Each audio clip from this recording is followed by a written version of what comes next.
ओम। जय माँ कामाख्या। आप सभी का स्वागत है मेष राशि के जातकों। मेष राशि के जातकों, हम 7 मई से 14 मई तक के जो आपके जीवन में ग्रहों की जो चाल होने वाली है उसके ऊपर हम बात करेंगे।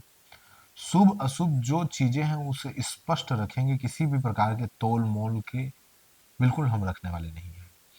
तो सबसे पहली बात है कि शनि और राहु और केतु, इन तीनों के बारे में हम बात करेंगे, क्योंकि ये जो तीनों का है, इस 2026 में तीनों का ही राज है। ये तीनों ही राज करने वाले हैं। तो जो शनि और राहु की स्थिति जो है वो आपके 12वें भाव में है, मतलब आपको साढ़े साती जो है जकड़ने वाला है, जकड़ चुका है, कहीं ना कहीं आपको जकड़ चुका है। तो मेष राशि के जातक को 12वें भाव में राहु भी बैठे हैं, तो राहु और शनि जब एक स्थान में बैठते हैं तो एक योग बनता है, उसे पिशाच योग कहा जाता है। ये पिशाच योग होता क्या है, इसे हम जानेंगे, अच्छे से समझेंगे। लेकिन इससे पहले तीसरे भाव को हम देखें तो अ, छठवें घर में, तीसरे नंबर में छठवें घर में केतु बैठे हुए हैं। और केतु बैठे हैं तो केतु जो है अध्यात्म और शांति और महा अशांति, ये दोनों देने वाला है। तो हम इसके ऊपर पूरा विस्तार से बात करेंगे कि होने क्या वाला है। इससे पहले हम जान लें कि इन सभी ग्रहों का जीवन में क्या प्रभाव पड़ने वाला है। तो देखो, सीधा प्रभाव शनि और राहु का जो है 7 मई से 14 मई तक, ये जो एक हफ्ते का टाइम पीरियड है, इसे बिल्कुल संभल करके आपको चलना होगा। पिशाच योग बना है, मतलब पिशाच योग ऐसा योग है कि भाई इंसान को अचानक जो है दुर्घटना में डाल देता है। पिशाच योग में तंत्र मंत्र क्रियाएं जो है बिल्कुल सटीक होती है। भूत प्रेत पिशाचों का बिल्कुल भय बना रहता है। एक्सीडेंट हो सकते हैं। कहीं ना कहीं मानसिक जो चीजें हैं वो आपकी बिगड़ सकता है। अनिद्रा आ सकती है। आप सोएंगे सही से नहीं और मानसिक तनाव रहेगा कि क्या करे क्या ना करे। ये ये जो हफ्ता है वो आपके लिए इस प्रकार से गुजरेगा। और एक चीज ये है, केतु के कारण जो है कानूनी उलझने पैदा हो सकती हैं। कानून जैसा आपका नाम किसी गलत चीजों में आ सकता है, कहीं आप पकड़े जा सकते हैं गलत चीजों में।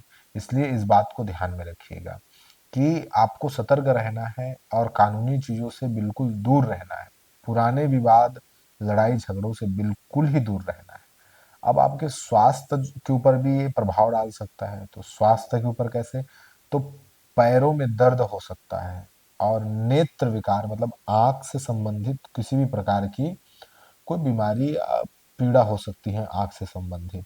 और अस्पताल के चक्कर काटने पड़ सकते हैं आपको इस टाइम पीरियड में, क्योंकि पिशाच योग जो बना है ना, ये पिशाच योग बड़ा ही खतरनाक है। इसलिए आपको थोड़ा सावधानी पूर्वक रहना होगा। अब हम सकारात्मकता की बात करें, अच्छाई की बात करें, शुभ फल की बात करें, तो 7 मई से 14 मई के जो टाइम पीरियड है उसमें विदेश से लाभ हो सकता है। यदि आप एक्सपोर्ट इंपोर्ट वाले काम करते हैं कहीं दूसरे देश से, तो उसमें एक अपार लाभ और बहुत ही ज्यादा धन लाभ का योग बन रहा है। केतु का जो प्रभाव है, मैंने कहा ना केतु आपका बहुत सहारा बन सकता है। तो केतु का जो प्रभाव है वो पराक्रम देगा। पराक्रम देगा तो वो शत्रुओं का विनाश कर देगा। आपके दुश्मन आपके कुछ बिगाड़ नहीं पाएंगे अभी के डेट में, 7 मई से 14 मई के डेट में। और शनिदेव जो है आपको अनुशासित करेंगे कि भाई आप सही रास्ते में चलिए। अगर आप शनिदेव की बात मान लिए, सही रास्ते में अपने आप को अनुशासित रखे, गंदे चीजों से दूरी बना लिए, तो फिर वो आपका कल्याण कर देंगे। नहीं बनाए तो फिर आपका विनाश कर देंगे। शनिदेव का काम है कि सतमार्ग देना, सही चीजों को देना और अनुशासन में चलाना, मेहनत कराना, आपको मेहनत कराएंगे। 7 मई से 14 मई तक मेष राशि वालों, राहु जो है वो टेक्नोलॉजी है, वो विज्ञान है। तो राहु जो है आपको टेक्नोलॉजी की ओर ले जाने का प्रयास करेंगे, आपको आगे विज्ञान की ओर ले जाने का प्रयास करेंगे। तो इस बात को भी आप ध्यान में रखिएगा कि आपको वो चीजें जो है शनि राहु केतु शुभ के साथ अशुभ भी देंगे, अशुभ के साथ शुभ भी देंगे, ये दोनों देने वाले हैं। एक चीज और है कि अध्यात्म में आपकी रुचि बढ़ सकती है, जैसे ज्योतिष है, तंत्र मंत्र है, और गूढ़ रहस्य विद्याओं में आपकी रुचि बढ़ सकती है। और एकांत में किया गया हर एक कार्य आपके लिए सफल होगा। इस बात को भी ध्यान में रखिएगा। आप अगर एकांत में कोई कार्य करते हो तो आपके लिए वो सफल होगा। अब हम कार्य क्षेत्र और कैरियर के ऊपर भी बात करेंगे। तो कैरियर के ऊपर बात करें तो नौकरी पेशा वाले लोग जो है वो इस समय थोड़ा धीमा महसूस कर सकते हैं। काम जो है आपका डिले हो जाएगा, काम होते होते रुक जाएगा। ऐसी स्थिति बनेगी कि यात्राओं की ओर आप जाएंगे लेकिन यात्रा से भी आपको उतना लाभ नहीं होगा, उतना खास लाभ नहीं होगा। कार्य स्थल में राजनीति हो सकती है, आपके जो काम करने वाले हैं वो आपसे राजनीति कर सकते हैं और आपको कहीं ना कहीं नुकसान दे सकते हैं। लेकिन यात्रा में जब जाएंगे तो व्यवसाय के मामला से, यात्रा में अगर आप व्यापार के मामला से जाएंगे तो ये फिर भविष्य में आपको लाभ देने वाला है।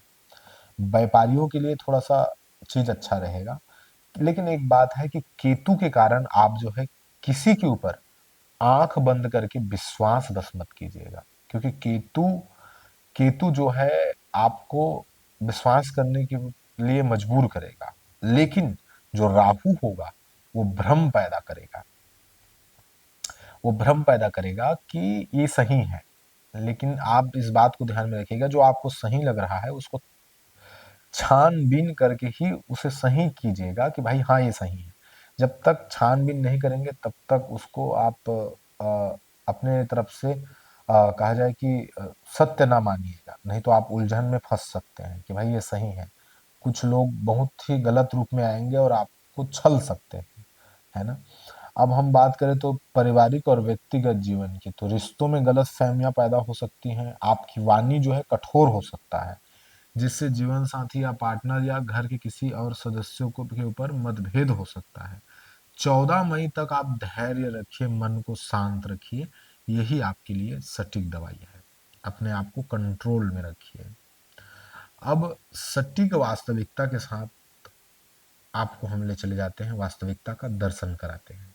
बात कुछ ऐसा है कि यह जो हफ्ता है ना वो कर्म प्रधान है भाई। अगर आप कर्म करोगे तो शनि जो है 12वें घर में बैठा हुआ है, और 12वें घर में बैठा है तो कठिन परिश्रम करोगे तो अनुशासन में रह के करोगे तो फिर वो आपको एक नई रास्ता, एक नया दुनिया देने वाले हैं। क्योंकि जब शनि की 7.5 स्टार्ट होता है तो इंसान को बर्बाद करने के लिए नहीं, इंसान को आबाद करने के लिए होता है। जो दुष्ट इंसान होते हैं वो बर्बाद हो जाते हैं, लेकिन जो अच्छे इंसान होते हैं, अच्छाई के साथ चलते हैं, उसका कल्याण हो जाता है। लेकिन राहु भी आपके साथ 12वें घर में बैठे हैं तो वो आपको शॉर्टकट दे सकता है, तो शॉर्टकट के चक्कर में मत रहना। क्योंकि आप शॉर्टकट लेने के चक्कर में रहोगे तो शॉर्टकट हमेशा बुराई से ही गुजर के जाता है। अगर आप जल्दी बढ़ना चाहते हैं तो बुराई से ही आप कहीं ना कहीं गुजर के आप बढ़ेंगे। तो शनि बैठे हुए हैं, तो शनि बैठे हैं तो फिर आपको दंड भी वो शनि देगा, दंड की भागी भी वो देगा, आपको बनाएगा, नुकसान देगा। तो इस बात को भी ध्यान में रखिएगा कि आप राहु के चक्कर में, शॉर्टकट के चक्कर में ना रहना। मेहनत करना, थोड़ी समय लगेगी, धीमी होगा, लेकिन होगा तो जड़ के साथ होगा, रूट के साथ होगा। इस बात को ध्यान में रखिएगा। मेष राशि के जातकों, अ, विशेष जो बात यह है कि आपके अंतर मन की जो, अंतर आत्मा की जो आवाज है उसे आप मजबूत कीजिए। यदि कोई काम करते समय हिचकिचाहट है तो उसे आप काम को छोड़ ही दीजिए, और छोड़ करके आप नए तरीके से काम कीजिए। अंतर मन से जो काम, वास जो बात उठ रही है उसे आप कीजिए, तो आपके जीवन के लिए बड़ा ही उत्तम होगा। अब कुछ उपाय की बात करते हैं, तो शाम के समय पीपल के पेड़ के नीचे सरसों के तेल का दीपक जलाइए, ये शनिदेव को प्रसन्न करने का एक साधन है। और राहु केतु को प्रसन्न करने के लिए, उन्हें कंट्रोल करने के लिए पक्षियों को 7 प्रकार के, या तो यथाशक्ति भाव से आप दाना दे सकते हैं, जितना आपकी शक्ति है। भाई 7 नहीं तो फिर 2 ही सही, 2 ही सही नहीं तो एक ही प्रकार के दाना पक्षियों को आप दे सकते हैं। और सबसे बेस्ट, सबसे अच्छा, हनुमान जी के चालीसा का या बजरंग बाण का पाठ कीजिए।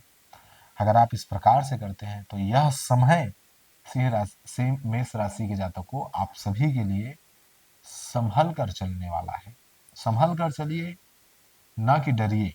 डरने का कोई समय नहीं है। ग्रह नक्षत्र का गोचर जो है डरने की बात नहीं है। ग्रह नक्षत्र गोचर जो है समझने की और सीखने की और आगे बढ़ने की और मेहनत करने की बात होती है। तो इसलिए डरिए मत, समझिए और मेहनत कीजिए और आगे बढ़िए, क्योंकि ये जो तीनों ग्रह आपका कल्याण करने ही आया है, आपका नुकसान नहीं।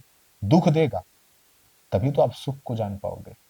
अब बस मिलते हैं आपको अगली वीडियो पर। बहुत बहुत धन्यवाद।